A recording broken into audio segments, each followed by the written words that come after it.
I'm Rob Reyes. I'm the president of the Center for Public Policy and Political Studies. I also serve my community of Pflugerville as a trustee of their school district.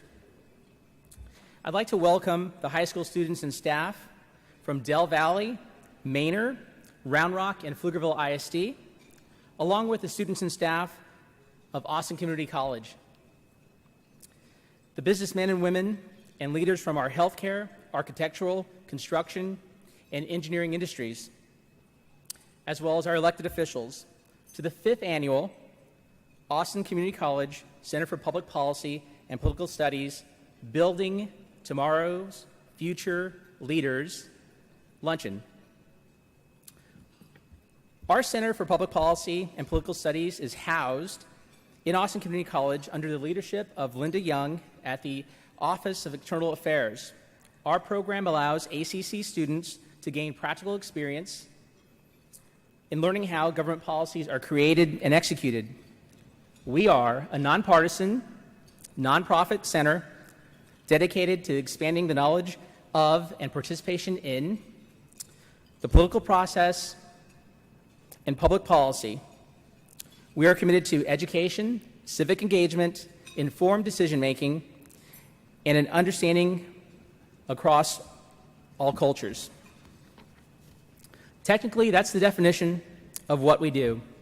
I'd like to share with you what we're about.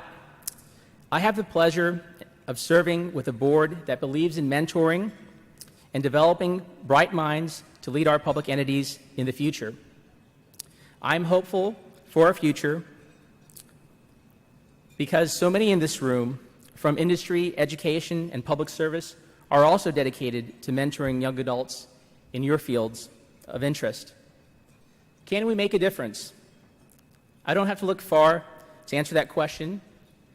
Desiree Cornelius and her board at Manor ISD implemented an innovative curriculum at Manor New Tech High School that has drawn national attention. Recently, the president of our country took notice with a personal visit to the campus. And today, at this moment, the principal of Manor New Tech High School is in Washington, D.C., in a meeting with the Secretary of Education to discuss the school's best practices.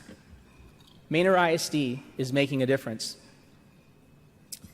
With admiration, I also look to the trustees of Austin Community College for their leadership in public-private policy, collaborating with Red Leaf Properties to transform an underutilized Highland Mall into what will be a thriving center of educational opportunities and the revitalization of a decaying urban center. Austin Community College is making a difference. Students who are present, you are our future. We believe in you and trust that you too will make a difference.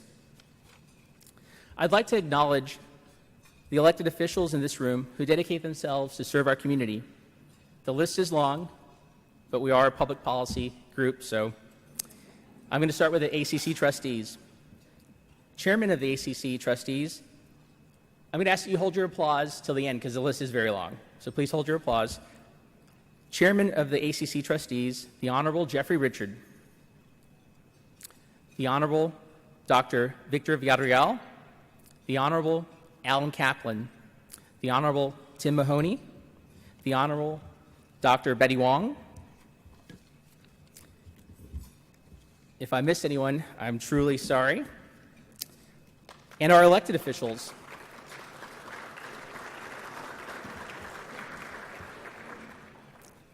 Our elected officials. The Honorable Desiree Cornelius, President of Manor Board of Trustees. The Honorable Ron Fletcher, Buda City Council Member.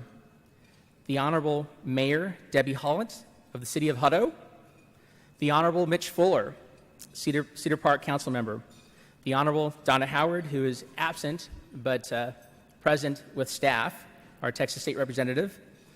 The Honorable Bruce Elphant, Tax Assessor of Travis County. The Honorable Matt Powell, Mayor of Cedar Park. The Honorable Verna Jean Mott, Trustee of Pflugerville Independent School District. And my colleague, and she's a mentor also. The Honorable Daniel Guerrero, Mayor of San Marcos. Former Hays County Judge Jim Powers, former Mayor of Austin Bruce Todd, former Mayor of Austin Betty Dunkerley, or Mayor Pro Tem, Mayor Pro Tem. We also like to recognize people who are here that are honored guests. Ken Cagle, Leander, City of Leander. Beverly Solis, former ACC trustee. Beverly Watts. Kabi Caputo, Cedar Park Council member, former. John Hernandez, former chair of the Austin Community College Board of Trustees. Richard Moya, former Travis County Commissioner. Guadalupe Sosa, she's a current ACC trustee. Terrell Smith, former state representative. And Kenneth Williams, the city manager of Buda. Thank you for being here. We appreciate your service to our communities. If I missed anyone, we'll come back and recognize you in a few minutes.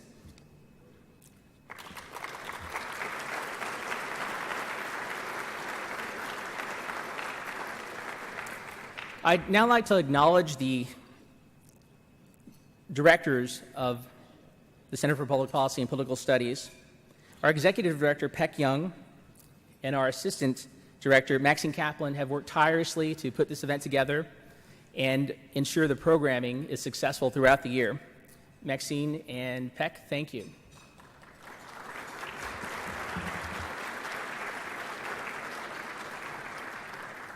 Members of our board include Bruce Todd, former mayor. Gerald Hill was Seton Hospitals. ACC trustee Alan Kaplan. Our vice president of our organization, who's not present, is Joanne Grissom.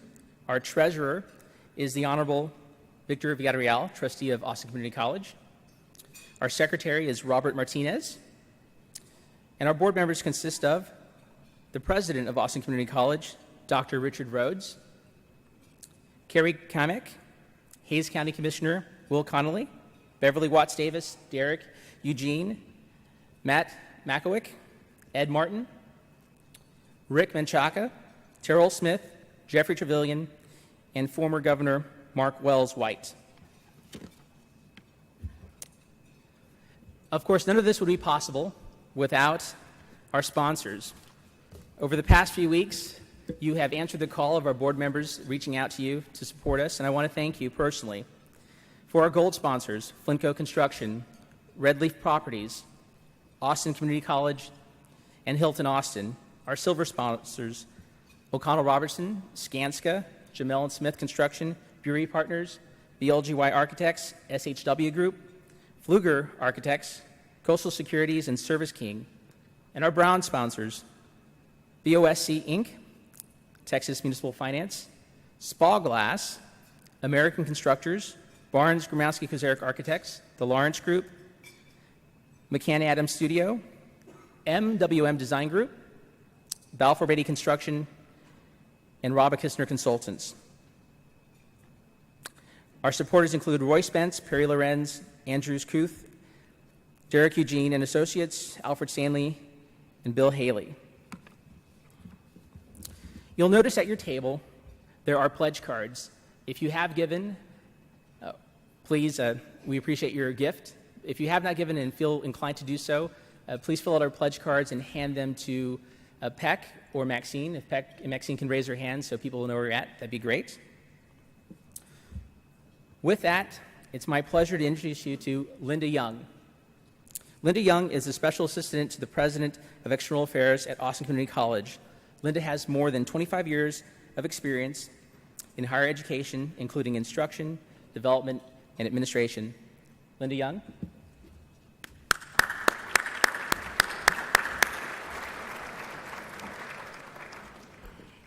Thank you, Rob. What a wonderful chair that we have for the Center for Public Policy and Political Studies. I'm down here on the program as an opening speaker, but all I want to do is to make sure that I recognize our president and CEO of Austin Community College, because we were excited at the last moment when Dr. Rhodes was able to get control of his schedule enough to be with us here today, and that's why he wasn't printed as a speaker. Now, he declined to speak. I'm going to ask him to please stand up.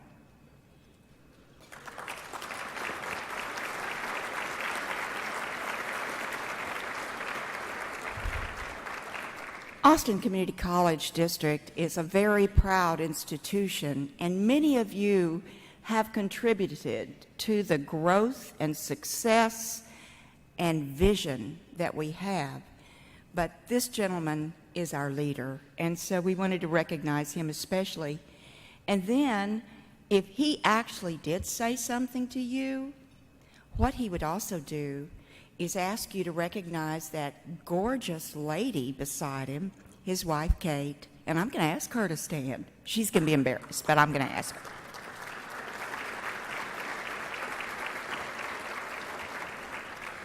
They're very much a part now of the Austin Community College family, so thank you for being here. It's my pleasure today to ask that David Lauterbach, who is the professor of history at Austin Community College, but also not just one of those outstanding professors, but Dr. Lauterbach is one who works with the Center for Public Policy all the time to work with the student group that he leads and also to support us in those programs. David is outstanding in many ways, and we have lots of outstanding professors. But please join me in welcoming Dr. David Lauterbach.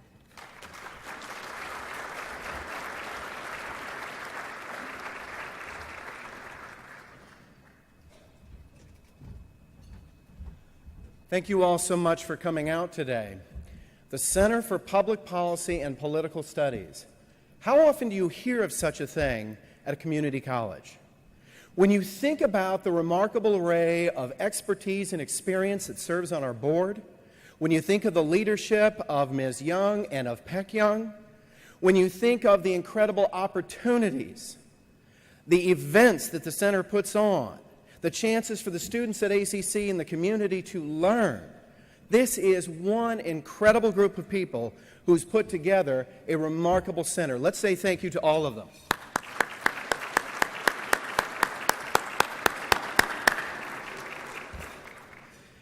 About 5 years ago, Peck Young and a student, Avelino Gonzalez, came into my office and asked me if I would like to be the advisor of a new student group.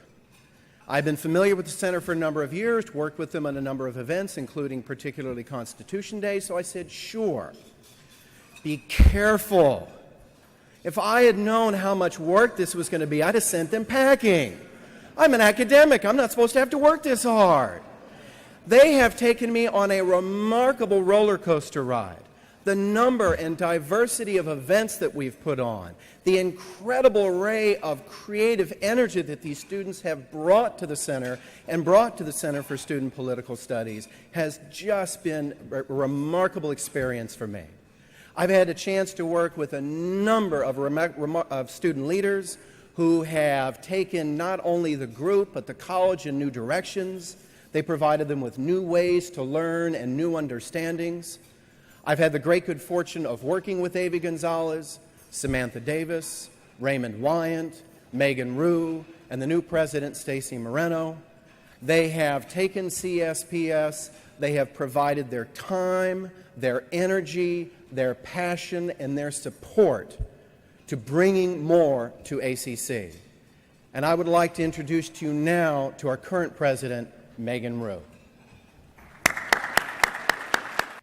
CSPS provided and participated in a remarkable array of events that sought to inform as well as mobilize the students, faculty, and staff of the Austin Community College District.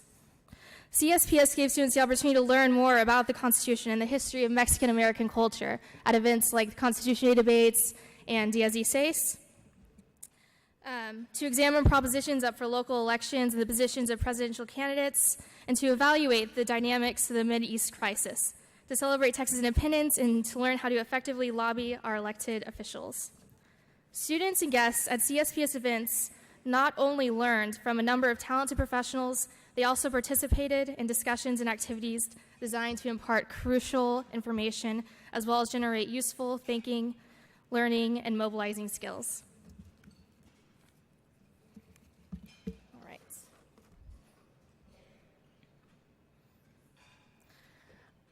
Above on the projector, you'll see a photo from our 2012 inductions. This is a particularly proud moment for me because it really generated a strong sense of camaraderie that would be necessary to work with my cohorts to put on these amazing events. Dia de Seis, as I mentioned, celebrating the Mexican holiday of independence by an all-encompassing rich experience of Mexican food, music, culture, and history. The Constitution debates really gave us an opportunity to interact with the Constitution as a flexible document which should be revisited and recast within the context of all of our social and political problems. We did an event about the representation of sexuality in media. Here are some photos from that, and a flyer featuring Marlene Dietrich. Our lobbying training, in which we learned to effectively mobilize our citizens to persuade our public individuals. The Women in Politics Forum. It's so important, and it's such a point of pride to me that we have such high involvement of young women that are ACC students participating. And we want to definitely increase these numbers within our elected public official positions. Some more photos from that. All right. And finally, I want to address my cohorts and my fellow volunteers who are that and so much more. Brittany and Shavana, could you please head up to the front?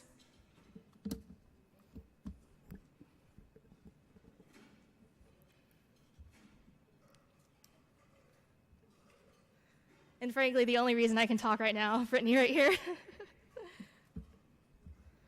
Okay, I prepared a little something for you guys. I admire so greatly the leaders, particularly these two. I admire their sense of urgency. Their urgency arrives to catch a dropping pen that continues to write into our Constitution stories not explicitly framed and signed off. These volunteers are diverse. The unique combination of deliberation within each of them chisels into Lady Liberty stories that reflect our nation a little more accurately. And my friends, they're so selfless because whenever I try to save the world and I don't take care of myself, they're there to save me. So as you can see, they're student volunteers, but they're friends. They're volunteers, they're student leaders, they're servants, they're people. They're amazing people because when they write the Constitution, when they chisel the Statue of Liberty, and they save me from myself, they forge a world in which we can all be respected as possessing the same human rights. All right, for the awards, for Ms. Brittany Tovar, I want to honor you for exhibiting your amazing dedication to our tenets of volunteerism, education, and activism. There you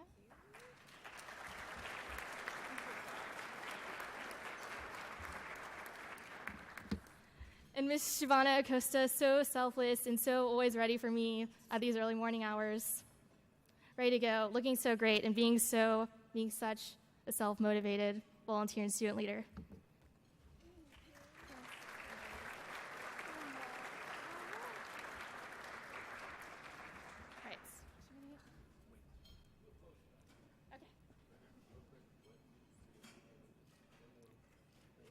Hold on, ladies.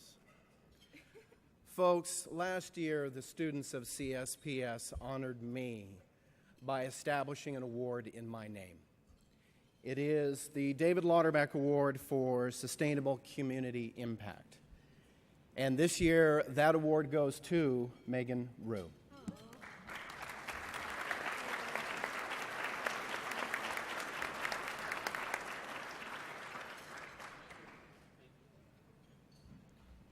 Thank you all so much.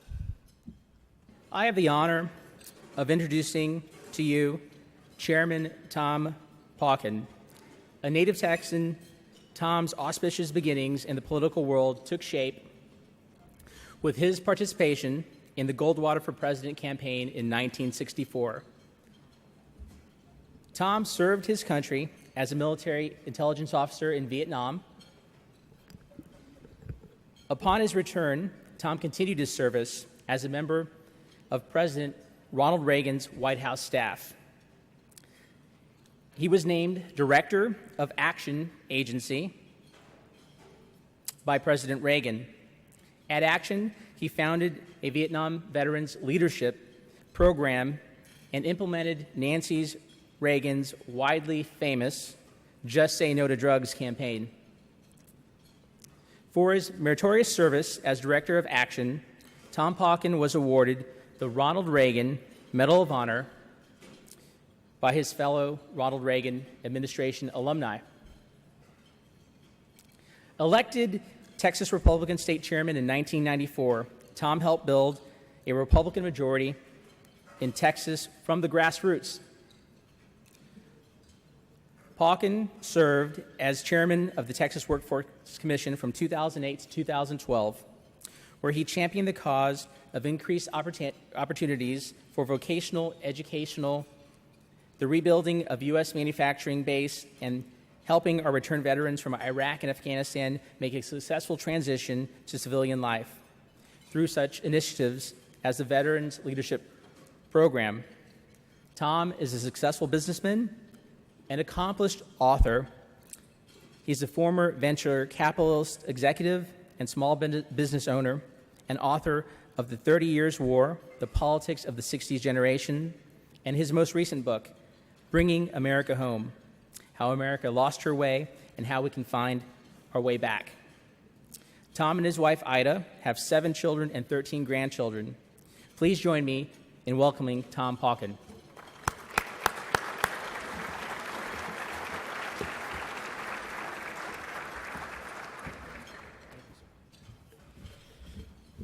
Now, that resume is a little outdated. We have 14 grandchildren now and one on the way. It's great to be with the Board of Trustees, be here at Austin Community College. And Dr. Rhodes, it's so good to see you again. We got to know each other when I chaired the Texas Workforce Commission. He was out in El Paso heading the community college system there, and I was so impressed with his leadership there and some of the wonderful programs he had put in place. You did a great job in recruiting him to Austin, and I just had a chance to meet Mrs. Rhodes today, and they have, I think, how many grandchildren now? 3 and 2 on the way, so they're catching up with us. You know, it's interesting, it's very timely today in light of a New York Times story to be talking here at an event sponsored by the Center and the Austin Community College. There's a very interesting story today about community colleges, and it's about how essentially you're providing a low-cost alternative to a 4-year university. You're educating young people, and as I understand it, Austin Community College leads the state in terms of those students who start at Austin Community College, go on to a 4-year institution, and in a way your mission is multiple. Not only to provide access and ability for young people to go ahead and get a 4-year degree, but also to emphasize kind of that neglected area, if you will, career and technical education. And I guess one of the shocks to me coming back into government, and I'd been out of government and in the private sector since leaving the Reagan administration, was almost the neglect, almost the denigration of vocational education. I just hadn't followed closely what was happening on the educational scene in our state or nationally as close as perhaps I had done a long time ago. But I find interesting, the article today was talking about the community colleges having a smaller piece of the pie, and I found that interesting because obviously we have limited resources, but I have felt strongly during the time I was chairman of the Texas Workforce Commission that really, here in Texas, there ought to be more emphasis on the community colleges and, if you will, a bigger piece of the economic pie in education, because the reality is you're fulfilling an incredible function that is out there, and that is to, A, provide a low-cost opportunity for young people to get into college and go on and get a 4-year degree. And secondly, you're also addressing the critical shortage of skilled workers in our state and in our nation. And that's what took me by surprise coming back into government. I'd been on the National Advisory Council on Vocational Education since leaving Vietnam, getting out of the military from 70 to 75. And at that time, there was a recognition, if you will, that young people have different talents, different interests, kind of a multiple pathway approach to a high school education. There was an appreciation, if you will, for the value and importance of what we called vocational education back then. We call it career and technical education now. And there was also an understanding, look, the college pathway or the university pathway is fine for some, but at the same time, we've got to recognize the value, if you will, of vocational education. Coming back into government, there was a real different attitude, and this was in 2008 that I saw out there, almost an elitist idea that everybody had to go to a 4-year university, looking down on the community colleges, looking down on vocational and technical education. And almost like just two different layers, if you will, one is better than the other. And I began to get into this issue, and I found it very striking as I went around the state of Texas and talked to employers all over our state, because I also represented the employers, and I come from a business background. They kept telling me the same story. Tom, we've got a shortage of skilled workers. We're worried about our graying workforce. I was in Baytown not too long ago, and Texas continues to lead the nation in private sector job creation. We generally have a much lower employment than other states and the nation at large. In fact, our most recent figure, 6.4% Texas unemployment rate, 7.5% is the national figure. 41% of all wells, oil wells, drilled in the United States last year were drilled here in Texas. You talk about energy self-sufficiency, we have it here in Texas. But I think back just a few months ago down in Baytown, and the good news is if you're in the manufacturing business, it's a great time to expand. The bad news is if you're a natural gas producer, the low price of natural gas, which fuels that expansion. But as I talk to executives down there, their biggest concern, and this is something that I think that we have got to be worried about, their biggest concern is a graying workforce and a shortage of skilled workers. And I was glad to see even Mayor Bloomberg the other day suddenly raise the issue of we need more plumbers. Do you know the average age of a welder is 55, the average age of a plumber is 56, of a stonemasonry craftsman is 69. And I think what has happened is, as I found out coming back into government, is we've sort of gone with a one-size-fits-all approach to education. And you understand it here at Austin Community College and other community college leaders and fine institutions like the Texas State Technical College, there really are different pathways. So I began to work with educators, with business and industry groups, and also with parents. And quite frankly, here in Austin, a powerful parents movement began to come together, and they were fed up with this something that had happened in Texas that I, again, hadn't paid that much close attention to, which is phenomenon of teaching to the test and pushing everybody to go to a 4-year university. And almost, in a way, a top-down approach. I speak as someone who believes in local control of education, always have believed in it, and yet we were going in the opposite direction, and it was kind of a top-down approach to education. And what we've done, in my estimation, is choke off the pipeline of skilled workers by a neglect of vocational and technical education with this one-size-fits-all approach. And as I began to get into it, you see, first of all, that our state had come to rely on a 4x4 curriculum, a very expensive high-stakes testing system. First there was the TOS test, then the TOX test, and now the STAR test. And as I get into it, and I have a daughter who's a teacher, and as I talk to teachers and I talk to people across the state and students as well, it seemed to me that so much of our educational system was driven these days by a teaching-to-the-test mentality from the 3rd grade through high school. I think of a lady who came up to me not too long ago out in the Panhandle. She'd been a teacher. She said, I'm a 4th grade teacher. I'm trying to teach kids the basic core courses. And the emphasis, and it comes from Texas all the way down to the superintendent, then to the principals, then to the teacher, who's at the end of the line, if you will. I'm trying to teach my students sort of basic literacy skills, reading, writing, arithmetic, and I've got to spend so much time preparing for these high-stakes standardized tests, and I'm teaching these kids on multiple choice how to game the system. You know that this choice is going to be wrong, so you don't want to pick that. And if you don't know the answer, you pick out of one of the other alternatives, and you have a better chance of getting it right. Well, that's not real learning. That's test learning.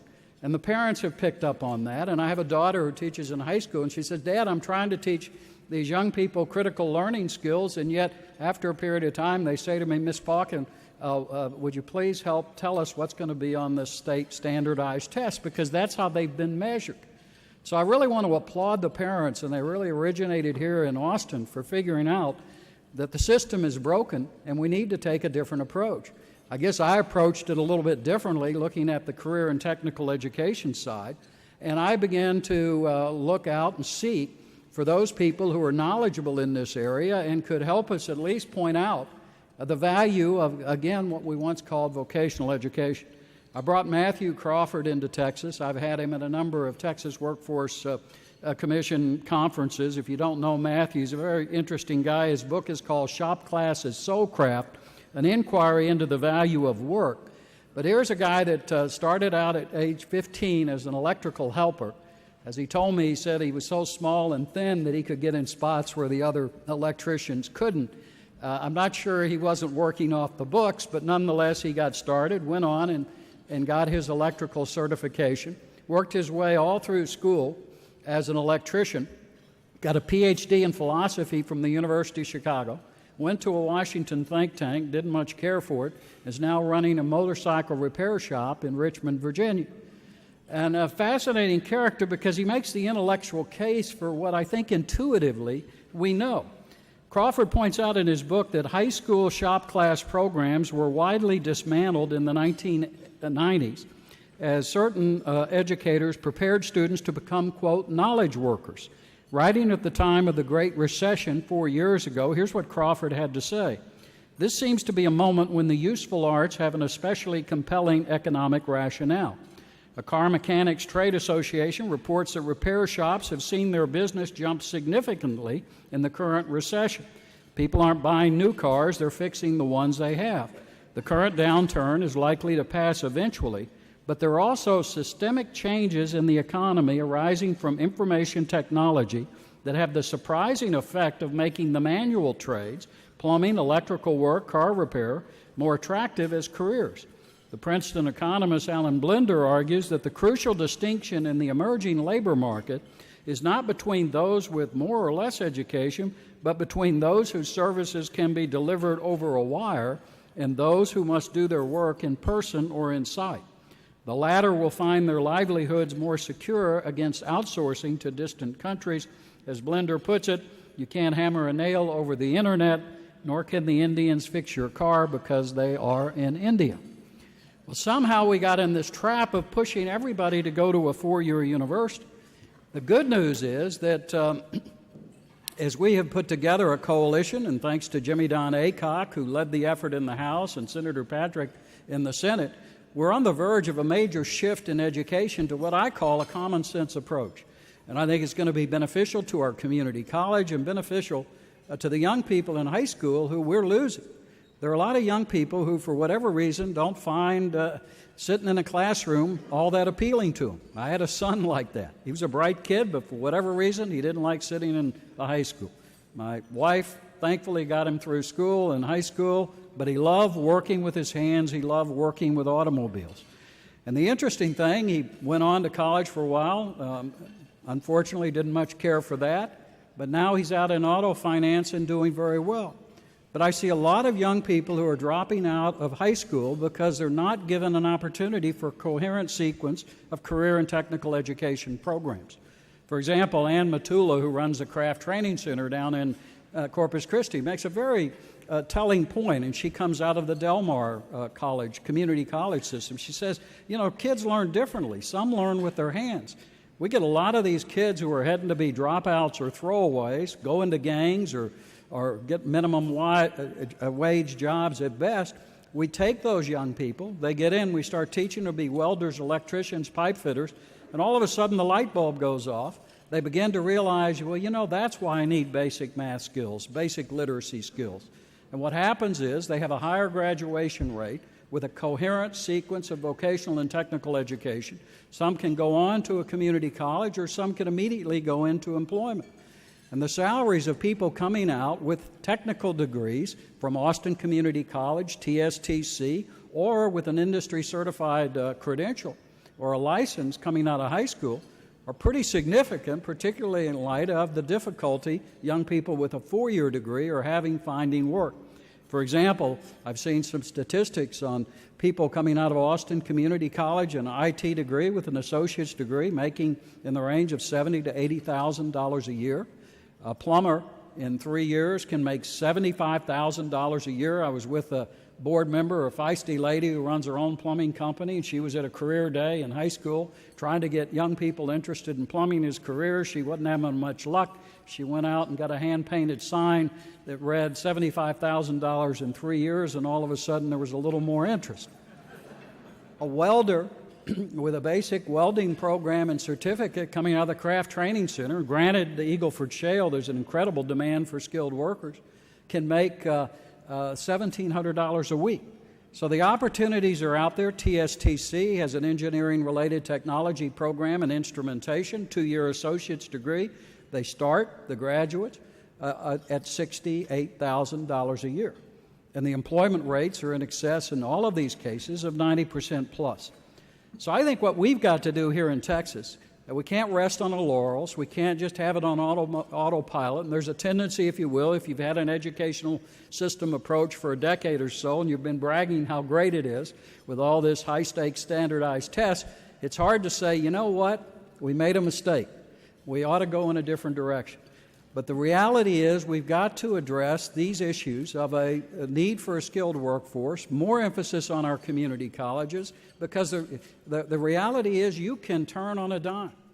To go to a university and try to get certain things done, or the expense of going to an outside institution, there's nothing compared to what the community colleges have done in certain areas, and I traveled all over the state, and when industry demand is out there and this kind of partnership that is developing here with Austin Community College, it is elsewhere throughout our state, the ability, if you will, of the community colleges to put programs in place quickly to fill the demands for good-paying jobs that are out there.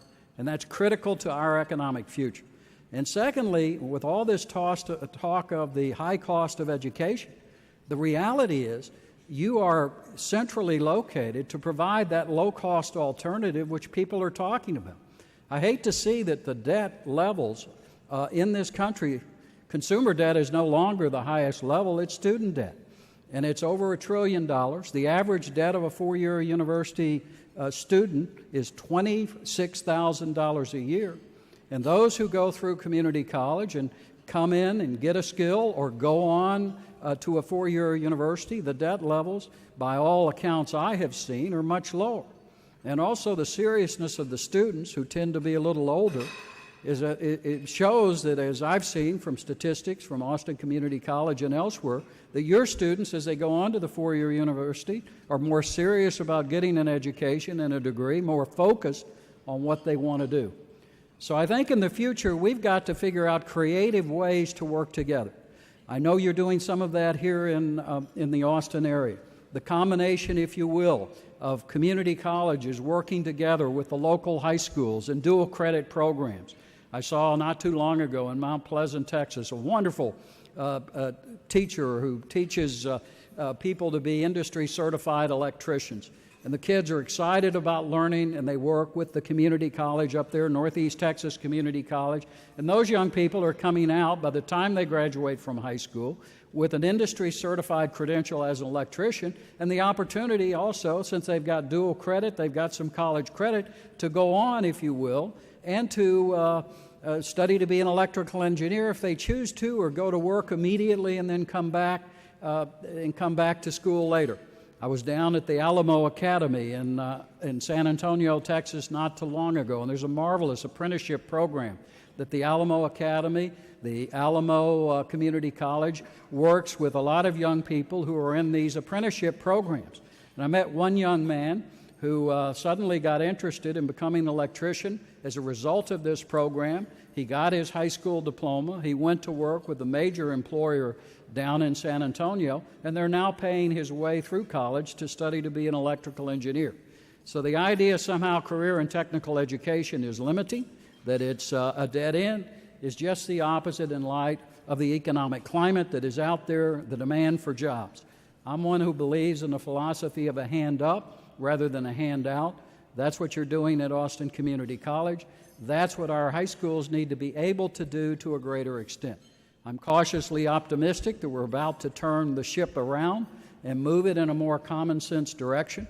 It's taken a long time. I know many of us have worked together on this issue for the past 4 years, but to see a legislature which 2 years ago would never have considered going to a multiple pathway approach to a high school education, suddenly by a vote of 147 to 2, voted in favor of that pathway, fewer of these high-stakes standardized tests, more emphasis, if you will, on the opportunities for young people to go in different directions. For example, under the ACOC bill, a young person in high school with an interest in math and science can emphasize that direction, or the humanities and fine arts can go in that direction with an emphasis on college preparatory work, or alternatively, with everybody getting the basic and foundation courses, someone who is oriented towards career and technical education can move in that direction, get a coherent sequence of vocational and technical education courses. By the time he or she graduates from high school, they've got an industry-certified credential or a license. This is the path we need to go. My hope is that in the next legislative session, assuming that we get this passed out of the conference committee and signed by the governor, I hope that in the next legislative session we'll put more emphasis, if you will, on the post-secondary piece to it.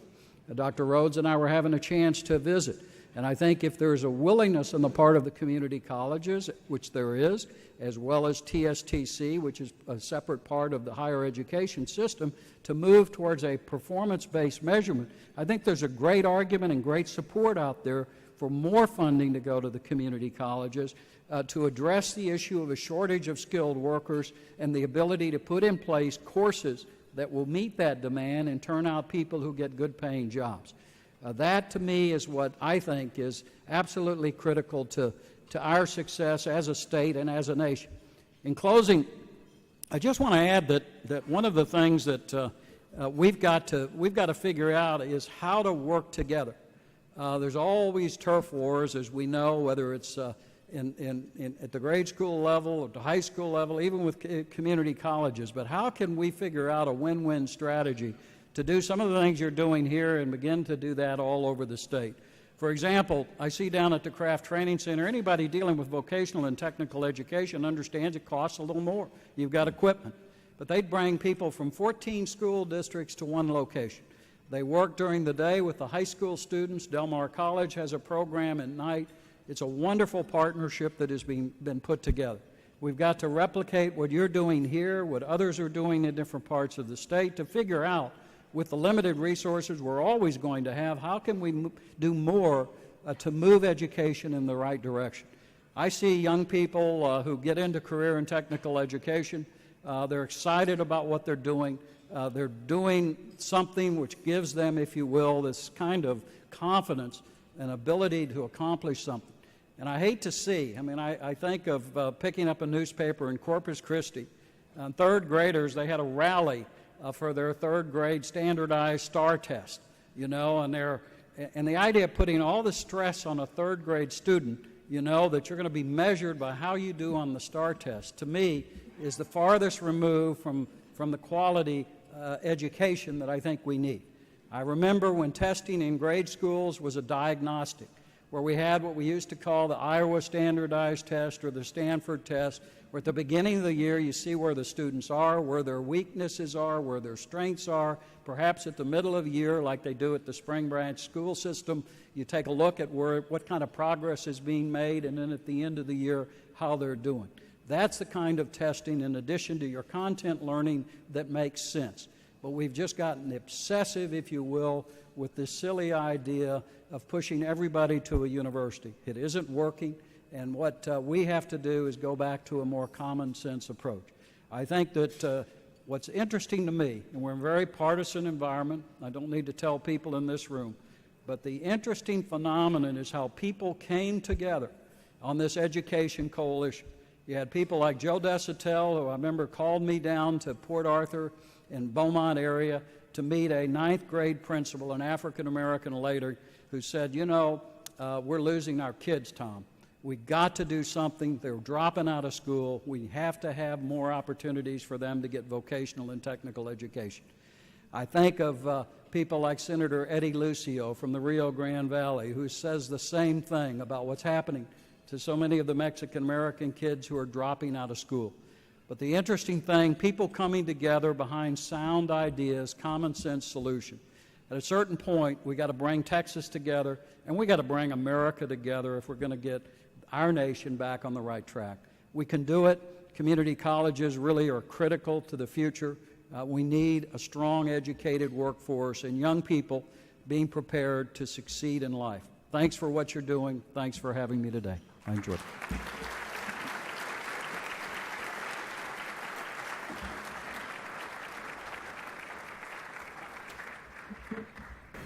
Chairman, on behalf of the Center for Public Policy and Political Studies, we want to give you this token of our appreciation.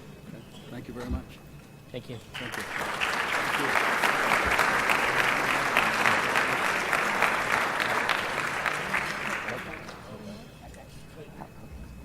Thank you.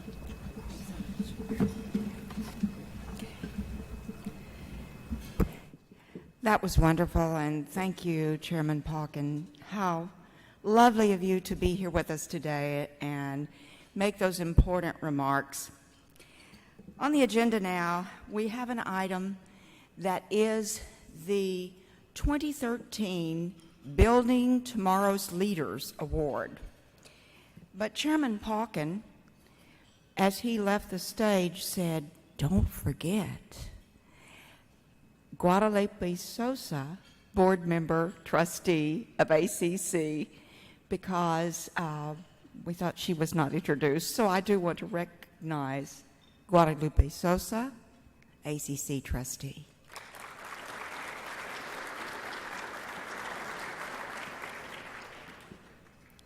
Now, it is my pleasure to provide the award that was decided for 2013 Building Tomorrow's Leaders Award to a very special woman. Now, she can't be here in person today because she's doing the business of the state. She's representing each of us in very important business in the Capitol. Donna Howard, who is a state representative and who serves on both the House Appropriations Committee, ouch, kind of important, and the Higher Education Committee, has done yeoman's task work for all of us and for every young person in Texas, not just for right now in higher education, but making sure that for the future, young Texans will have opportunities in higher education. And so for that reason, and many others, because she's one of those who really gets in the trenches and fights for her constituents, we are making this award today to Donna Howard and her staffer. Jacob, I believe, will join me on stage. Okay. Jacob?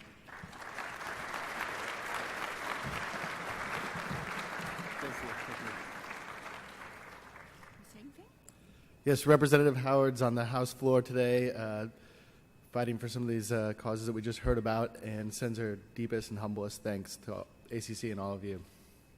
Thanks.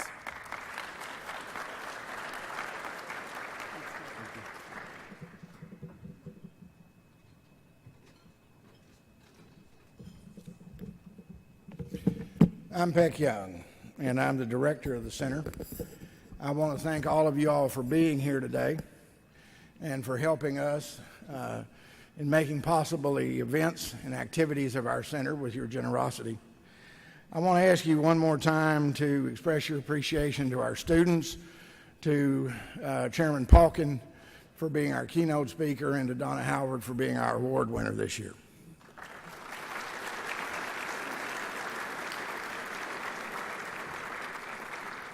It has been my honor to be the director of this center since its inception, and to work with our faculty, and especially to work with two presidents. The one, Steve Kinslow, who had the vision to help us to create this center, and with the gentleman who is our president now, Dr. Rhodes, who was so kind to join us today, and who I appreciate his leadership to help us continue in this work. Dr. Rhodes, thank you for being here with us today.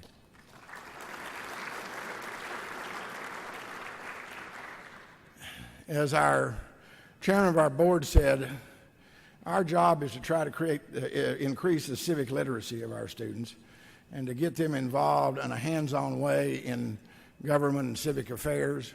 It is because of the generosity of people like you that we're able to do that. We do everything from get students into internships, thanks to the generosity of the city and county, to programs, as Megan showed you, from the SSACE to our Constitution Debate Day, which is our iconic program, to Women in Politics this year, and we're going to have new and different programs next year.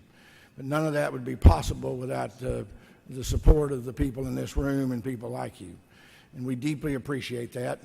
And we look forward to this event every year, and we look forward to having you back here with us next year and to show you the programs that we did, and to have our students here with us to show you all the things that they did in those programs, and to show you what we've accomplished.